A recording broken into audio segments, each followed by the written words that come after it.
Good evening. Welcome to the Irish NFL show. Day two of free agency frenzy, free agency madness, whatever you want to call it. When we closed up at 10 p.m. last night, we suggest there could be numerous deals over the course of the next 24 hours, which would bring us back for another show. And that's how it's played out. Delighted to be back with Colin Cronin, Frankie Abbott.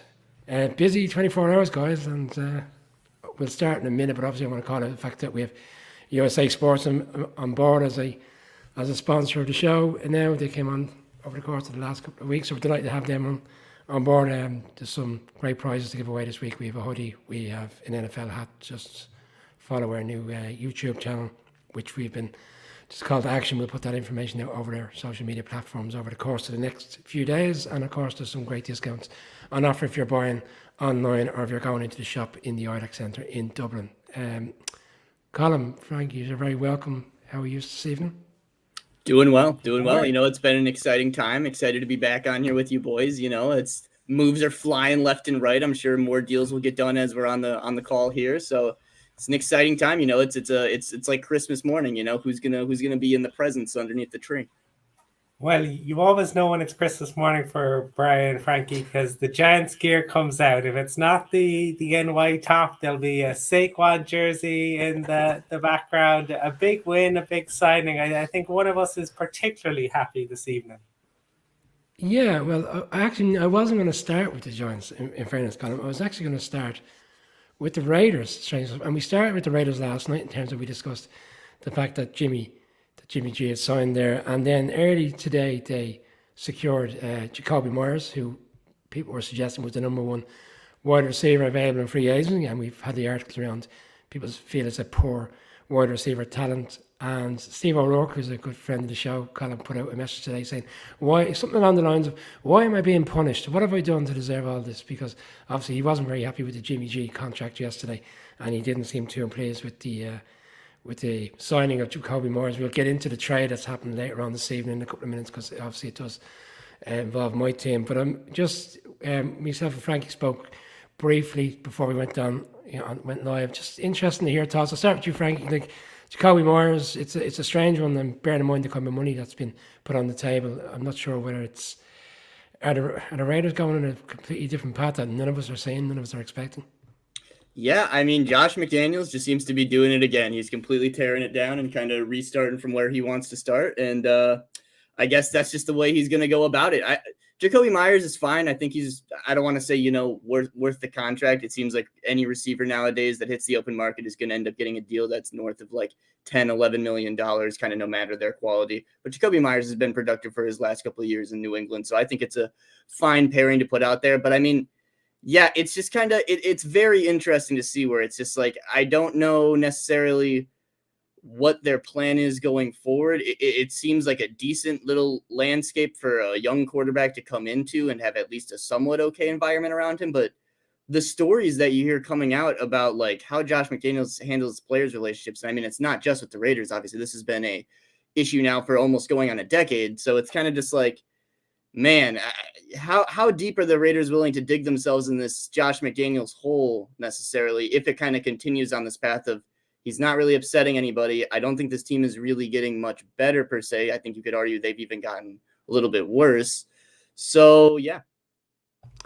Colin, they've also picked up, and it's only kind of come out in the last hour, so if you haven't heard this maybe is a bit of a breaking news for you, but Philip Dorsett, the wide receiver, who was with the Texans last year and who's on the kind of the wrong end of his career, he's also gone to the Raiders this evening. So they brought in kind of is he essentially just trying to rebuild by players in which he knows from his previous experience having been with the Patriots, and he feels comfortable with these guys, he feels comfortable with Jimmy, having worked with him as well in New England, and then obviously the GM has a background in New England. It's essentially, let's run it back and get as many ex-Patriots players in as possible.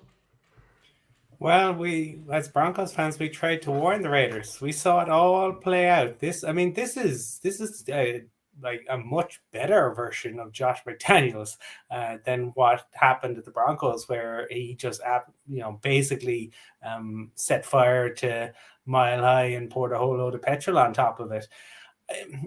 Some strange decisions you would have to say. I actually thought the contract for Jacoby Myers was okay, given his talent. I thought that was okay, but it's difficult to say that they have gotten better, as Frankie says. You look at this and you kind of go, I mean, they moved on from Carr, who I've been pretty critical of Derek Carr, and I can understand you want to move on, but you get Jimmy Garoppolo, and Carr had a huge amount of history. I thought he'd done a great job during a really tough year a couple of years ago in terms of holding that franchise together when it so easily could have really come apart at the seams, given everything that had gone on with the head coach and one of the players being involved in a fatal accident. And Carr was the one holding that all together. So you move on from him. I think fans probably would have gotten behind it if they had, gone either with an exciting young QB or if they'd gone with a mobile QB. It's very difficult to understand exactly what the approach is here. And again, they're in a division where you're dealing with the best team in football. You're dealing with the Chiefs. You're dealing with Andy Reid and Patrick Mahomes.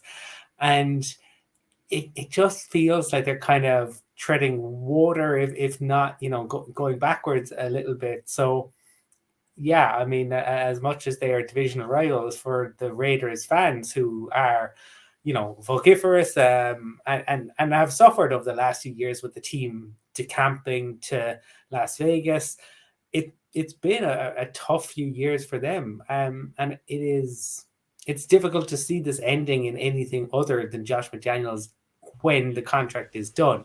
There was people who scoffed last year when it was said that, the Raiders they wouldn't move on from Josh McDaniels because they couldn't afford to move on from Josh McDaniels. It's feeling a lot more that is certainly the case. Around 5 o'clock this evening, then it came out, and as I said, we've had Raiders fans kind of today question what's going on. It was announced that they have traded Darren Waller, their standout marquee tight end, who's been very productive for them over the course of a few years. Had a number of injury concerns, and maybe that's factored into why they've agreed to the trade. But he's been traded to the Giants, third round pick, the 100th pick of the draft, which is the compensation pick that the Chiefs received, and in turn was handed over to the Giants as part of the Kadarius Toney trade. The contract itself, and we spoke about it briefly, the Giants have an out after a year, no cap hit, essentially taking on the contract. For the Giants, it's a huge need, and like Giants fans are very pleased tonight. If he's on the field and if he's fit and he's healthy, he's one of the better tight ends in the league. He's a pass catching tight end. He's a touchdown machine in the red zone. But obviously the injury is a concern. But the Giants have manoeuvred it well. That essentially they're taking on this contract. They've got it now. From our standpoint, it's a good deal. But again, I think Raiders fans tonight will be questioning why have we gone down this road? Why have we decided to walk away from Frankie? Sorry, your thoughts on this one? Yeah, man. I mean, with Darren Waller, it's interesting. I love the move for the Giants. They need a target over the middle in that offense. I think he's kind of, when you're looking at the pass catchers that were like available on the market or the people that were like on the trade block, I think he was a very underrated option. Obviously, you have the injury concerns over the last couple of years, but like you said, you're only dedicating one guaranteed year of money on the salary cap.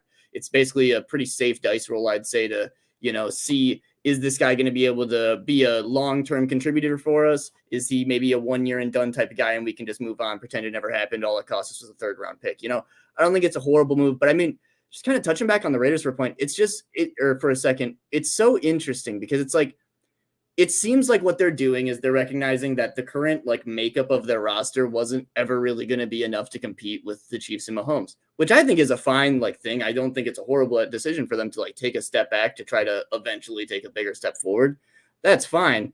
But it's so weird doing it after what they did last offseason and what I'd say a lot of the teams in the AFC West did last offseason, where they're just loading up for this arms race. Like this was a team that did a lot to try to acquire as much talent as possible. And now it seems like a year later, they're recognizing the error in their ways and they're just trying to unload it. And that creates so much uncertainty in the locker room. I mean, one thing I always, I think is admirable about a lot of these good organizations, and you talk about teams that have, good coaches and are consistently developing good players, there needs to be a uniform vision from top down, from ownership to coaching to like even the players in the room to know like what the direction of the team is, what are the goals, what do I need to do to help like acquire those goals. That needs to be very like clear and concise from top down. And I mean, The Raiders just very clearly do not have that concise message right now. Colin, at the start of the week, Giants, I suppose the pinpoint of where they need to cover most of the kind of concerns of last year was wide receiver. That's still outstanding. A tight end, that's been answered this evening. A linebacker in signing last night, which is, again, would be deemed to be a marquee signing. Bear in mind, you look at the top five in Bobby Okereke from the Colts, and then they brought in rotational defensive tackle from the Bucks, who was with the Chiefs previously. And then obviously today, again, it's continuous story is more so around the fact that they didn't lose any of their coaching staff. There was a lot of talk that Martindale might go and Kafka might get the Cardinals job at the end. People are saying that Joe Shane is doing a great job so far. It's too early again to be getting into this crazy world of where everything's hunky dory and the Giants are going in the right direction? Well, it's going to be very interesting, and I think the reason for that is, so we're right in the middle of talking all about free agency, all about the contracts and everything like that, and we always do caveat it with, the numbers seem great, and then you got to really break it down and see. But there's a lot of excitement when teams spend big. And I saw a piece yesterday where Field Yates had come out and kind of said about like the highest spending teams and what had happened the next year. And, the spike, and it was 2016, the Giants had 5 more after being the top spenders in free agency, had 5 more wins. The Jags in 2017 had 7 more wins. The Bears had 7 more wins in 2018, and so on. And that seems great until the year after. And then you kind of look at and you see what happened after that. And while the Giants had a great 2016, 2017 was a disaster. Now, that doesn't necessarily mean that always correlates. But I am intrigued for some of these teams that, spent big, say, last year, what that might mean, or some teams spending big this year. The Giants are in a position this year where, they have some money. Last year, they found themselves dealing with the Dave Gettleman situation. This year, it feels like they have a much more sensible. We know they've coached the year, but in terms of Joe Shane, we know that they have a GM there who seems to take a very sensible approach to things. Frankie and you have already talked about the fact that the Waller money is only 1 year kind of up front, and it's worth rolling the dice at him. I mean, he's had his injury issues, but I have watched him destroy teams at times, and he can be absolutely unplayable. So I just think you never want to get carried away at this time of the year, right? The Chargers probably being the ultimate example. How many times, how many years have the Chargers won the offseason? Well, the Chargers have been pretty quiet thus far, you would have to say, and maybe they'll actually prefer it that way for a change. So I think the Giants can, be reasonably happy with the way things have gone. As you said, I think that continuity on the coaching staff, particularly when it was such a young coaching staff, and they needed time to get bedded down. So look, expectations will be higher next season. They have to be higher next season. But I really think for the Giants, they are still, not past exactly where Gettleman left them the mess. They're still in the midst of cleaning it up. So I'd have to say, given the business they have done, you'd have to look at it and say, yeah, reasonably happy with that thus far. You're talking about teams spending big and the aftermath in terms of the year after, but obviously it was very evident going into yesterday and leading up to free agency tampering period that the Bears were going to, really go strong, go heavy, because they have so many holes to need. And we saw that yesterday, and it was kind of closed out last night with DeMarcus Walker coming in from the Titans. They kind of underrated pass rusher. He had 7 sacks last year. And the Raiders essentially have rebuilt a defense, within reason, with 3 or 4 marquee signings. And it does have a feel of a Giants 2016. They did so much to rebuild that defense. It worked the first year. But like you're talking about managing expectations, like for a Bears team now that would be in a division with, and Carmen said last night she would see the Lions as the team, as the front runners for the division. You've got the Packers. Like we really still don't know where we're at with that, and we'll probably come to that in a couple of minutes because Aaron Rodgers seems to have given his wish list to the Jets of who he wants in before he signs. But and again, look, we're very early. We talked about the Bears moving from 1 to 9, but what's the expectation for this Bears team? Because the more players they bring in, and the NFL is such a unique sport in the sense of 1 year is very different to the next. Like, can we really see the Bears being in a position this year where they'll be challenged? I'll come to you, Frankie, see what your thoughts are.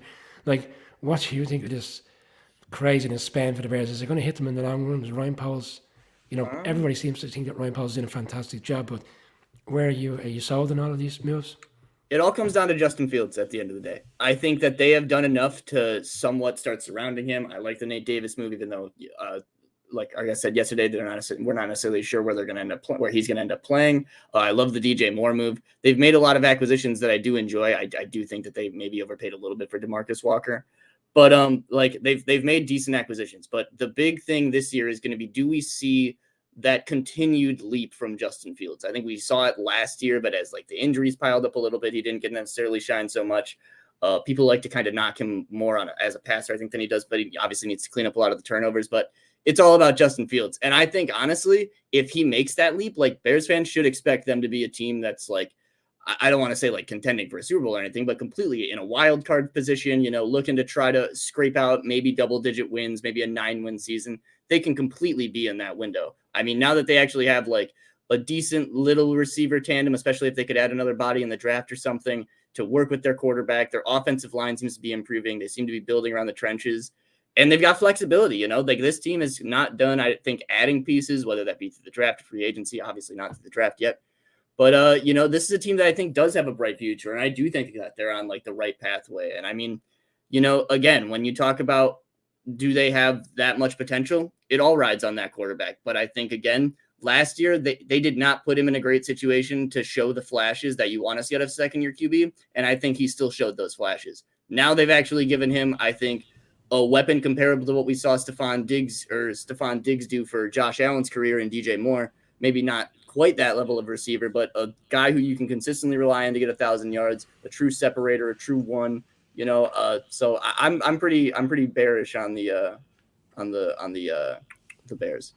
Yeah, we spoke about on the podcast tonight, Colin, the fact that they now have 3 wide receivers. Like, we look back to what they had available to them at the start of last season. They're now in a position where they got Chase Claypool, Moore, and Mooney, who in his own right could walk into a number of NFL teams. I'm going to flip it slightly, and I'm going to flip it over to your team, guys, because I'm interested to hear what your thoughts are on the Broncos. There's a couple of things I want to throw here. One, I'm not sure if you've heard the news this evening that the former Bengals running back P. Ryan has signed for the Broncos. I think that's a good move. We saw towards the end of the season how reliant they became for him with the Bengals when it wasn't really working for Joe Mixon. But obviously last night, late into the night, there was 2 deals in particular that I'm interested to hear your thoughts. It's more the financial side, because, and I saw, Frank, today you were very good in terms of putting out a comment that the narrative quickly changed, that people were suggesting that Allen, who's come in for the Cardinals, was a better fit than Draymond Jones, and you quickly said, no, I'm not going to have any of that. I'm not going to agree to that. The numbers on each deal were very similar. And for Draymond Jones to go to Seattle, bearing in mind up the year in which, unfortunately, where the Seahawks and the Broncos are tagged for numerous reasons over the course of the last year. So for him to leave and go to Seattle is another kind of one that'll an axe to grind in terms of going there. And obviously he feels like he's been not treated correctly from the outside looking in. That's the perception. With the Broncos, they quickly then bring in Allen from the Cardinals. I'm just interested. I'll go to you first, Colin. Your thoughts on the 2 deals and I suppose the numbers, they seem very consistent and similar. So you'd wonder why the Broncos didn't do their utmost to maintain a player that was really, really good for them last year.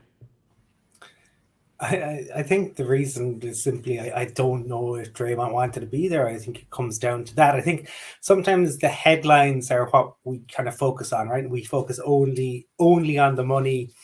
And I think Draymond Jones is a guy who made his feelings kind of very clear around some of the moves that the Broncos made last year, around the fact that they traded Bradley Chubb and Ajivo Evero moved on. And sometimes players want a fresh start. And so if the money was somewhat similar, he had the opportunity to feel maybe wanted. You get it. Like, think about for any of us in any job, sometimes if you don't feel appreciated, if you don't feel that an organization has gone out of its way, getting a bump in salary can come a bit late. It's like when you go for a new job and your old job kind of counters and makes an offer, and then you've got the decision. But very often, if you end up staying, you kind of all the problems that you had previously surface again. So it might be that he just wanted a fresh start.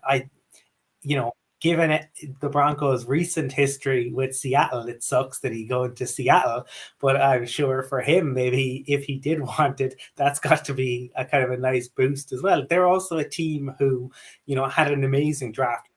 The draft class was absolutely fantastic, and they, have obviously picks this year. So he's looking at it and thinking, this is a team on the up. Why wouldn't I want to go there? And also, if he's getting the money, the NFC side, like, why can't the Seahawks compete? We know about all the QBs and the battles in the AFC. So there are all sorts of things that kind of go into that decision. I think he's a fantastic player. I think he will be a very good pickup for the Seahawks. But I think there was a lot more to it than simply the money. And I think sometimes we as fans don't get to see everything that maybe goes on behind the scenes.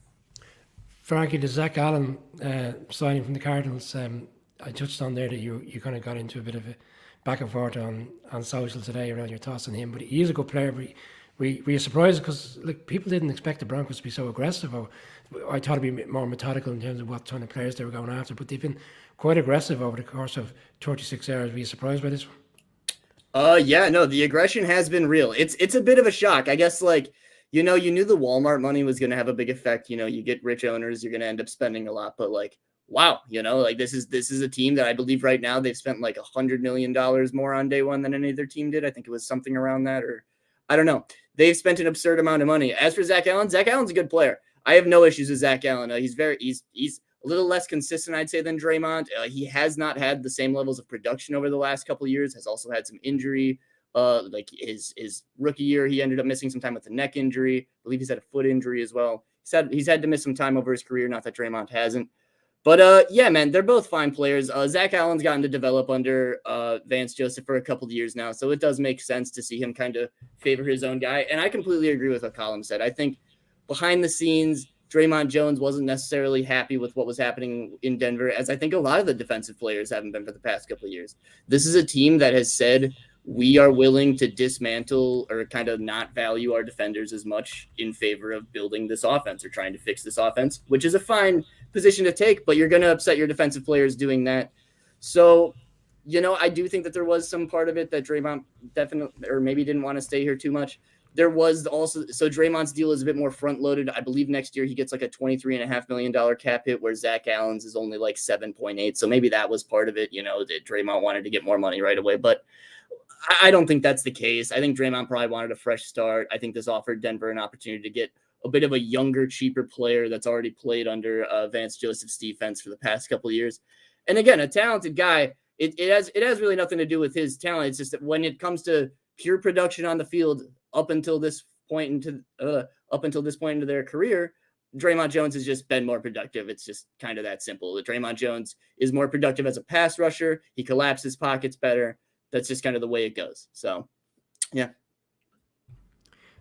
Colin, I'm going to put up a comment from Jer, because last night he touched on the fact that he was hoping that the Rodgers news would be announced whilst we were on live, but hasn't come to pass. But the report that's come out today is that, there's a couple of things. One is that there's talk of a bonus structure payment that needs to be done by the Friday, and they're trying to iron out who pays it, whether it's the Packers or whether it's the Jets who absorb that payment. That's one thing that's holding it up. But the second one is that Aaron Rodgers has given a list of potential targets in which he wants the Jets to go after. One of which is Alan Lazard, and he signed a big contract tonight to sign for the Jets, would make you believe that it's only a matter of time before Rodgers. The other ones he wants OBJ in, which again potentially could be the case, because by all accounts there's four or five teams negotiating with him on the back of his workout last week in Arizona. He wants Mercedes Lewis, I think is hitting 39-40, tight end, who was with the Packers. He wants him in, and there's another person on the list which escapes me.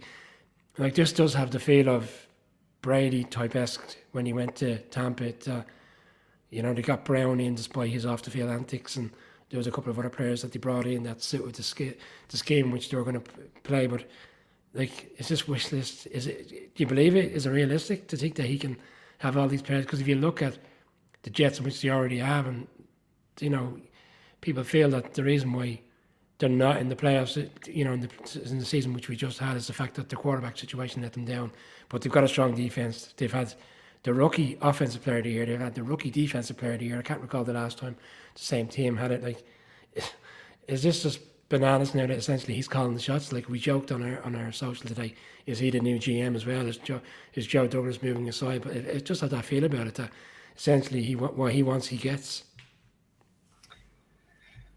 Yeah, and but very often that is the way with superstar QBs. It doesn't tend to be as public as this, but generally, we talked about it before. I mean, the interesting thing, maybe, and probably because he wasn't superstar, but say take the Derek Carr situation. We talked about the fact that you get clashes between head coaches and QBs. In the NFL, and a lot of the time it's the player power that wins. It's the head coach that ends up kind of moving on. So the Rodgers stuff, it's surprising that in some ways that it's kind of so public, and we now know that obviously he's going to go on Pat McAfee tomorrow, and this is probably a situation where I think it was Andrew Brandt kind of pointed out that Rodgers has all kind of the leverage here, because what are the Jets going to do if he doesn't go there? Their options are extremely limited. Like, for the Jets, they have done a great job for the most part of of rebuilding a team that was really in the doldrums, but missing on that second overall pick has had a catastrophic impact on them, and they now find themselves in this situation. Aaron Rodgers is a Hall of Fame quarterback, and they don't become available very often. So you're going to, I think, when you haven't been in the playoffs for 11 years, you're going to end up putting up with a lot of the nonsense. I imagine they wish it wasn't happening, but this is the Aaron Rodgers. This is what he brings now. This isn't new. Like, the Pat McAfee stuff has been going on for a couple of years. I don't think anyone can be that surprised by any of it. But I think desperate teams get desperate, and I get it when you're the Jets and you look at it, because all the other pieces are in place. You have you've got a window. You're Robert Saleh, you need to win. You're Douglas, you need to win. You feel that Rodgers gives you that chance. Frankie, report there last week, Derek Carr, if it was him, had made it very clear he didn't want Zach Wilson hanging around. It just becomes another storyline. But Zach Wilson will be hanging around in the background if Aaron Rodgers comes in. But where does that really realistically leave him? Mike White signed for the Dolphins. Nice contract, 16 million, 2 years. The way too it is with injuries, it wouldn't surprise us if Mike White's playing at some stage next season, potentially beating the Jets. But like, are you fed up with the Rodgers thing at this stage? Like, it's just so old news. Why we keep talking about it? Because people keep asking questions and putting comments in about it. We have to talk about it. It's exhausting at this point. Like, to a certain point, you really have to wonder, like, is it even going to be worth it? Like, I'm not trying to, knock on Rodgers or knock on what the Jets are doing, but like, the division they're in is quite good. Like, Josh Allen and that Bills team is going nowhere. The Dolphins just keep adding talent day by day. Obviously, Tua's health is going to be a big factor for them, but even with Aaron Rodgers, with the current pieces, this is a team that still probably needs some work. This is a team that's bringing in new coaches this year. Nathaniel Hackett's going to be their first year OC, and he wasn't too good last year. So it's a lot of questions, and man, it just feels like now they're being forced to kind of delay the development of some of their younger players. Like, what are you supposed to do with Elijah Moore if you're bringing in a guy like Randall Cobb? Like, what are these young assets that they've already invested money and draft capital into supposed to do when they have to sit behind Rodgers' 34-year-old best friends who are eating up a chunk of the salary cap? I will say Mercedes Lewis would be pretty awesome. Mercedes Lewis, I hope, plays until he's like 75. One of my favorite players to watch. Absolutely awesome. Just a sixth offensive lineman out there. I love watching him block people. But yeah, I mean, it's just ridiculous. And I mean, the Jets have to feel so like just like marionetted, just bamboozled. Like they've basically had to sit out of free agency. The Packers have been very confused because they just don't know. They don't know how much is going to be available. Apparently, they're still not like, from what I've seen, they're still not sure on exact trade compensation or contract details for it. So it's like, even though it sounds close, it doesn't sound like the details are really as ironed out as it was originally made out to be. And it's kind of like, man, at this point, like, if it doesn't end up working out, I think Aaron Rodgers probably retires. I think both teams will just like, where does he go at this point? There's not another team that will have the money to give him what he wants. I think he'd probably at least sit out a year. But like, if you're the Jets and it gets to that point, like, you'd honestly probably be saying, good riddance. What are we going to spend all this money for this massive headache? I know you'd probably hope that it can work out in this dream scenario where he comes in right away and pulls a Tom Brady. But like, guys, Tom Brady and Aaron Rodgers handled their situation so much differently. Tom Brady came in and took less money and was saying, and like the players Tom Brady brought with him were a Hall of Fame tight end. And, Antonio Brown had his antics, but Antonio Brown is a very productive player when he plays. Aaron Rodgers is wanting to bring with guys that are well past their prime and guys that don't help this team. And as I've said, that only delay the pieces that they already have in place in their development. So I don't get it, man. I'm glad that the Broncos don't have him. Boom. One thing on that, like what was interesting, what Frankie is saying, just to add on to that, like, because Carmen, when she was on previously, had talked about like when Brady was leaving the Patriots, like he really did his homework and he met with ownership and he was only going to teams that would compete and that were kind of willing. He was willing to take, and this is where I think and Brian, you and I have talked about this, like where Patrick Mahomes, like if you are that level of QB and you can go to ownership and you can say, I will take a haircut on the proviso that you guarantee me that you will spend every penny we have on trying to win a Super Bowl. And I go back to the fact that we are not even 24 months on from the Chiefs having $147 in cap space. But that's what you want. So the Rodgers piece is interesting. He is going to a decent team, but would look, maybe they'll surprise us. When Brady went to the Bucks, nobody thought they were going to be Super Bowl champions. I doubt that is going to be the case. I think that maybe, signs of the apocalypse if Aaron Rodgers goes to the Jets and they win a Super Bowl in his first season. That definitely you might sound the trumpet for end times.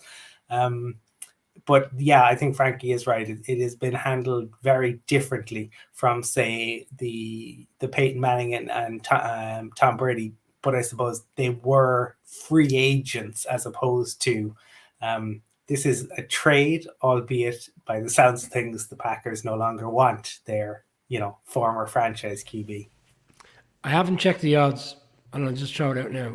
Who's the favorite for the division if Rodgers goes there? Jets or Bills? Gotta be the Bills. Or other. You still believe the Bills? Gotta be the Bills for me, yeah. I mean, you got to look at like surely what the Dolphins have done moves the needles a little bit on them as well. So it makes for a great division. Really the Falcons, does. It really does. Yeah, the Falcons. Colin D'Orlando Levitter, who we had on last week's podcast, and we touched on it last night from the Atlantic Constitution. He nailed it. He said that they would have utmost to go after Saints players, and Caden Ellis was signed during the night, another defensive tackle. Essentially, they've taken 2 defensive tackles off their team, and that's really where I was going to go with this. But then today, the news breaks that Taylor Heineke has signed for them, and D'Orlando last week genuinely couldn't get his head around where they were going to go with QB. He couldn't believe the story that was out there that they weren't going to consider pursuing Lamar Jackson. But having made this signing today, it doesn't seem to me like they are going to go after Lamar Jackson, because, like, where does that really... I'm not saying Taylor Heineke should be going in there immediately as a starter. They have, Ritter there, and he played for, the back end of the season, and there's not enough sample size to know whether he really is the rightfully be the number one quarterback. But bearing in mind where they were picking in the draft, I felt they would have considered a quarterback. So I did find this one a bit of a surprise. I know he's a local lad, he's from the area, but I wouldn't have thought he would, like, okay, he wasn't really... He kind of fell into the role with the Commanders. He He was the starter 1 year. He got injured. He dropped out. They had problems again this year with Carson Wentz. He came back in. It looked like he was going to save the day, and then he kind of revert back to the player in which he is, which is probably your average quarterback in the league. Actually, I'll ask you first, Frankie. Like, do you see a scenario where he'll be the starting quarterback next season, or do you think he's just in there as a? Is he the bridge quarterback again? For as Colin alluded to last night, teams looking to put themselves in the sweepstakes for next year's quarterbacks in the draft. Yeah, I'd say I don't know if he'll necessarily come in as the starter. It seems like they have a little bit of faith in Desmond Ridder, as do I. But I mean, I think it's a really good move for them, honestly. I think, this is a team that had plenty of money to spend. So it's for what the contract is, I don't think it really hurts them too much.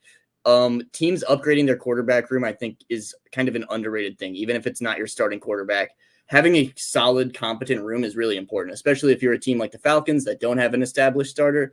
You're able to, say Desmond Ridder doesn't look good next year, you can throw in Taylor Heineke, and your young receiving core of Kyle Pitts and Drake London are still able to kind of have competent play out there. They can still kind of get you some wins, and you can still see how the offense looks underneath everything, and people can still somewhat develop instead of you having nobody. Like you said, it gives you the option that they can look to go into a QB next year and have him play kind of that developmental role. I think it's a great move for them. I think he's a guy that probably has a lot to offer in terms of being like a teacher for a guy like Desmond Ridder or for whatever young QB they've brought in. He's gone through a lot of different experiences playing for the Commanders. This is a guy that's been a backup, been a starter, he doesn't know what he's going to be the next week. So I think that's kind of a solid move for them. Again, I mean, for what the money is, this is a team that came in with, I believe, the second most cap space or one of the most cap spaces in the league. They've got money to blow. And I mean, I think it's a 2-year, $20 million deal. I can't imagine there's too many guarantees on that second year. So, I mean, I think, again, fine move, not necessarily overpaying. If you're going to overpay at a position, having a quarterback to, be your placeholder if Desmond Ridder ends up kind of, even if you need to sit him down for a couple weeks next year and then let him take the reins back over, this kind of gives you the opportunity to do that. So a good move for them. And then Caden Ellis too. I like it. Kind of matches up with their new defensive coordinator, who's once again from the Saints. So good moves for the Falcons. I like. Colin, Taylor Heineke obviously has come from the Commanders. Bit of a storyline going around, speculation that come whatever particular time it is tomorrow, 8 o'clock our time, Irish time, 3 o'clock for Frankie, that Lamar Jackson is someone that the Commanders are going to go after. Potentially, they've secured 2 offensive line guys this week, albeit Nick Gates has had his injury troubles and serious operations, and they brought another guy in who's really effective with the Chiefs. I mean, I'm wondering where the Commanders are going to go with the quarterback. Essentially, they've let their starting quarterback go. Carson Wentz has been released.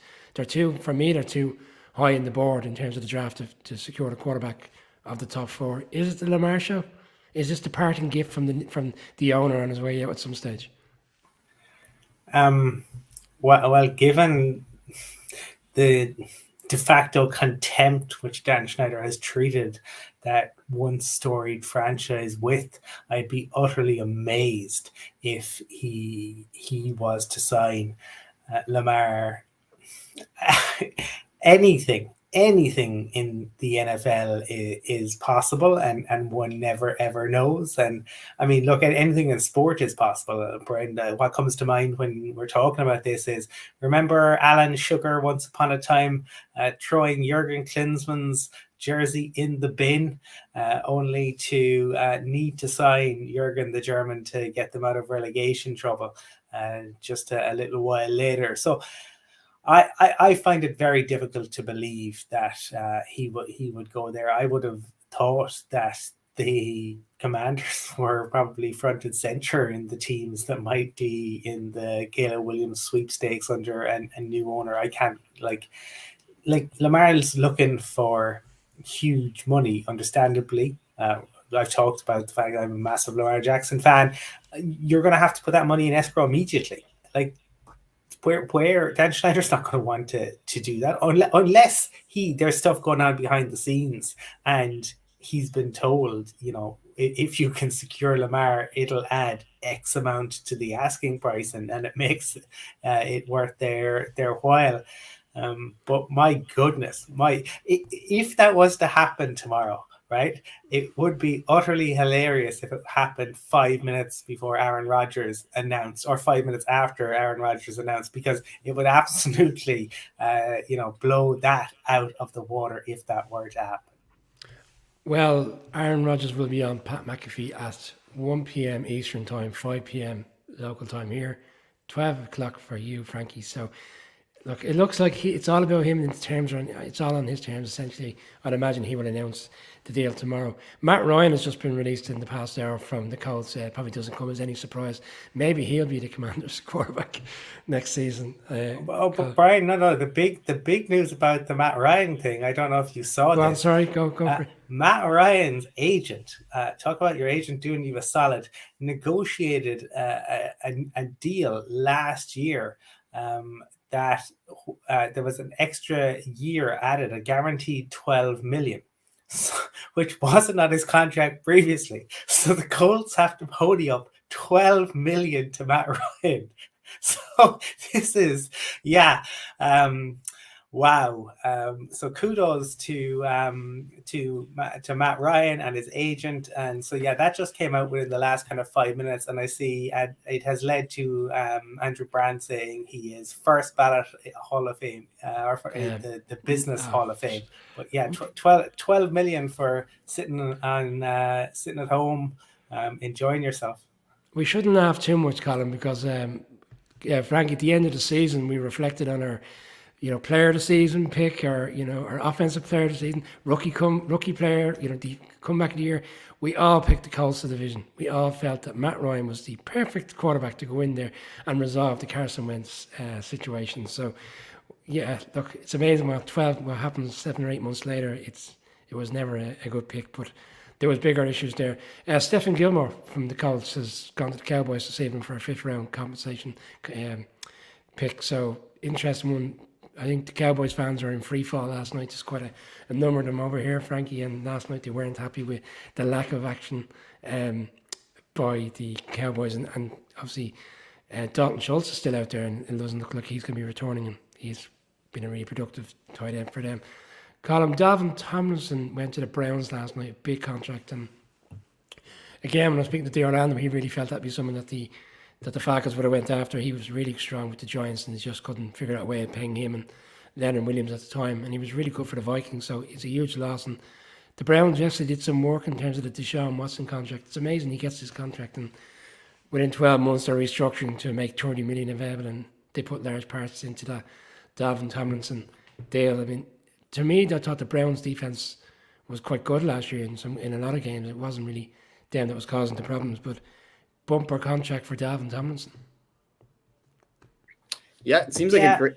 Sorry. Yeah, no, Frankie, you take that one.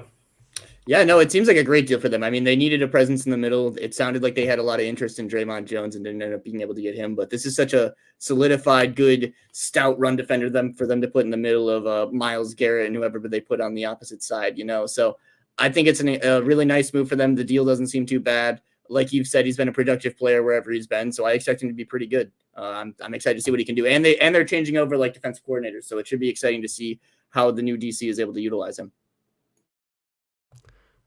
Colin, any thoughts on that one before I move on to kickers are people too and punters are people too? Well, just I suppose for the Vikings, they are kind of this year in some ways dealing what the Giants were dealing with last year and kind of the mess that a previous regime has kind of left them in. But it's funny that it's a year on that it's kind of kicked in for them. And, they're having to make some moves to ensure that they will obviously be under the cap. So I have no doubt that they will be disappointed.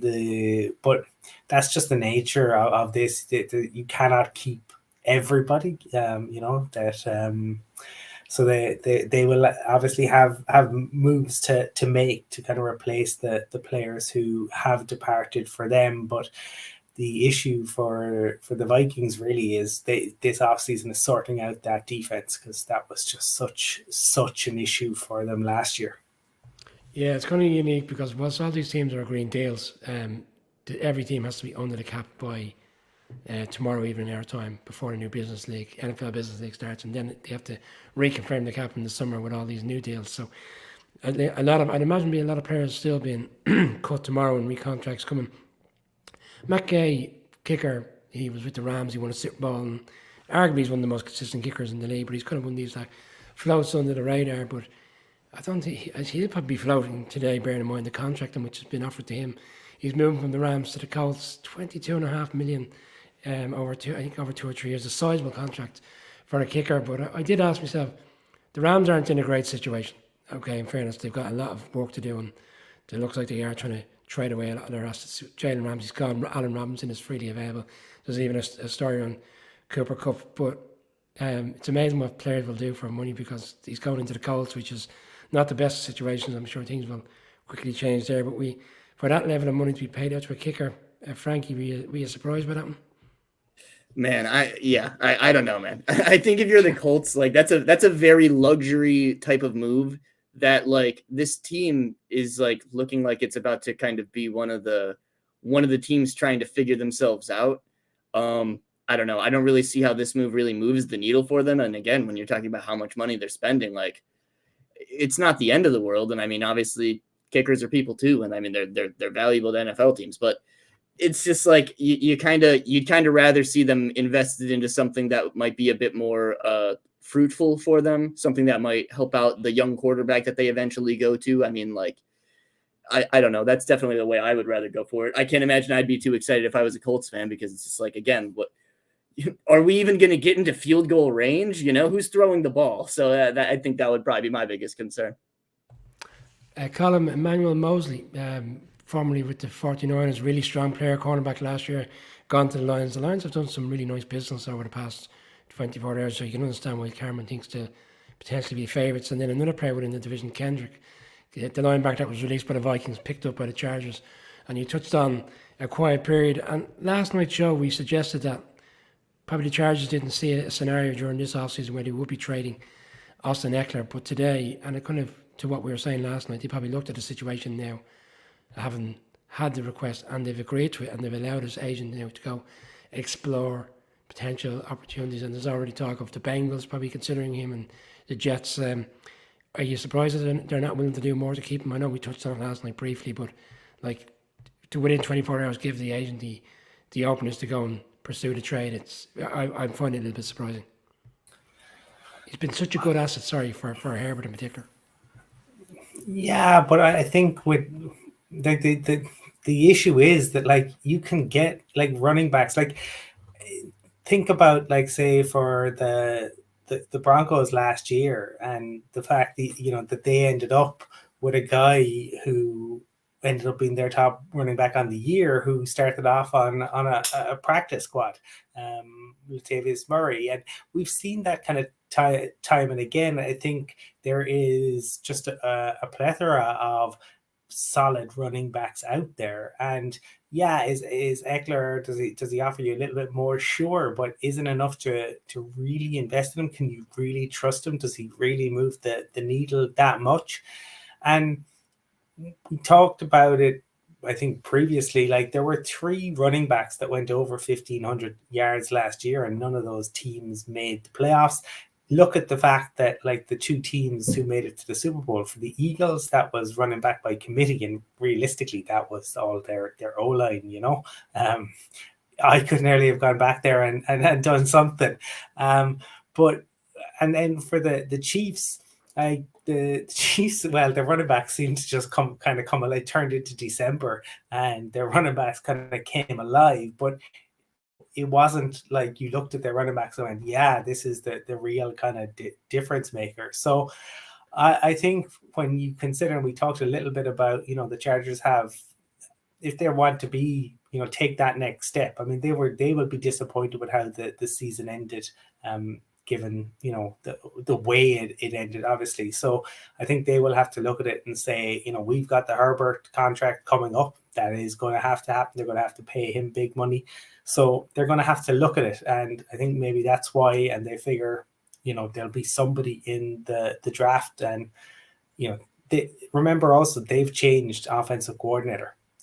So that they're hoping that, that is going to change. I think we're going to see Herbert kind of push the ball down the field, because that was one of the things that was so frustrating. I think that's one of the big questions for next year that we'll probably get into in the coming months is, was that down to, the OC, or was that down to Justin Herbert maybe being conservative and not wanting to put the ball in harm's way? I think that would be an interesting discussion for us to have at some point. Frankie, sorry, just two quick ones for you because it kind of broke once we've been on the show. So if I'm springing a surprise to you, I apologise. James Bradbury has re-signed with the Eagles. Bearing in mind what they lost yesterday, over the course of 24 hours, it probably doesn't come as a surprise that they needed to secure him, and the fact that Slade seems to be up for a trade. Andy Dalton has found a new home. Do you want to have a guess to where he's going, or have you heard? I don't know where he went, so let's see here. Maybe did he go to Minnesota? That's my guess. The Panthers. Ooh, okay, that's kind of juicy. So the Dalton move, I don't mind. I mean, Frank, I really like what Frank Reich is doing in Carolina, the staff he's put together, the acquisitions they've made. I think that's going to be a team I enjoy watching a lot this year. But then, getting back to, I just wanted to touch back on the Eckler point real quick. Moving from Joe Lombardi to Kellen Moore, I think you're just going to see such a less prioritization on making the running back be the highlighted player of the offense. So I do think that it's just a move that kind of makes sense for them and it lets them kind of switch up a little bit. But then, I'm sorry. Who was the other player? I'm sorry, the first one you mentioned. Oh, sorry, James Bradbury re-signing with the Eagles. Yeah, really good move for the Eagles. I think being able to keep them a high-level corner for them with one of the best secondary coaches in the league is awesome. Interesting to see what they end up doing with Darius Slay. If they were able to keep that CB tandem, that would be pretty cool. Also, what they do with Chauncey Gardner-Johnson, because it doesn't seem like he's going to be coming back. So, I mean, I think it's a smart move. I didn't end up seeing the details on the money for it, but I'd imagine they didn't have too much money, so I doubt it's too big of a deal. It hasn't come out yet. It's just broken the last hour that he's been maintained, and I think it's on a 2-year contract, so they'll be happy with that. Colin, before we close out, anything in particular you want to touch on, or are you happy enough? I mean, I think at this point the kind of backup money in the NFL for QBs is kind of $4 or $5 million. So Dalton getting that, I think also, Andy Dalton has probably reached a point in his career where he recognizes what his role is. So I think bringing in a veteran like him can help, and I think it will be interesting, especially with because I agree with Frankie. I really like the coaching staff that they have there. How quickly, I suppose, they play. I'm all in favor of playing QBs kind of as quick as you can. And I think that's especially, you just want to get the most out of them. One of the things that had kind of come up, and something that maybe sometimes goes a little bit under the radar, is sometimes teams end up kind of picking people up because of how they have kind of played against them. And Tashan Reed, who we've had on the show, has an amazing podcast out at the moment, kind of highlighted that the Raiders, sorry to pick on the Raiders, but they're signing a Steelers linebacker, Robert Spillane, and 2-year deal worth up to $9 million with $4 million guaranteed. And Reed was kind of pointing out that he's made 5 starts last year, and he was more of a rotational player, but suddenly he's getting decent money. But it was pointed out that 2 of his 3 highest tackling games came against the Raiders. So coaching staffs tend to take notice of that sometimes, like what you did against them. And that can factor in a lot because it sticks in your mind. If you had trouble dealing with a guy, then that can be something that sticks in a coach's mind and comes up a little bit later. So that we'll see. And I see some comments from Keith and from Luke around the Dolphins. So they're certainly a team that is having a lot of hype in the off season. So we talked about it the other night. The expectations, I think, will be pretty high for the Dolphins next year. Luke, we addressed that one earlier. It looks like he's on the Pat McAfee show tomorrow, 5:00 Irish time. So I reckon that's the final. The final time we'll hear about it until he becomes officially a Jet. One for you, Frankie, before we wrap up, because one of our local comedians here obviously didn't get the notice that you were on the show now, and he's asked, I assume he's referring to you, Frankie, he's saying, Who's Oh, Justin Bieber? oh, wow. So I'm there catching you the go. flame. No, that's me. I'm Frankie. I'm Frankie. I'm part of the show now. I got the I'm the American, the over the pond pal. You could Could have say. been called worse. Could have been called worse, Frankie. So Exactly. Maybe it's Colin. I don't know. Colin's got that look. It could be him. no. Look, we're on that note, we're gonna wrap up the show. Look, we'd like to thank our partners, USB Sports, who we've partnered up with for the coming months. Some great offers online, 25% off online and 20% off in the store. We're also running some competitions this week. Free hoodie, free hats. Just follow our new YouTube channel. We'll have the information out across our social media platforms in the coming days. We'll be back. Yeah, keep an eye, and don't forget the podcast as well, Brian. Yeah. Given you had the Justin Bieber joke, one final thing that I saw, which was quite humorous, was somebody mentioned, obviously, one team that we haven't talked about at all, really, is Christina's beloved New England Patriots, who have not really done anything.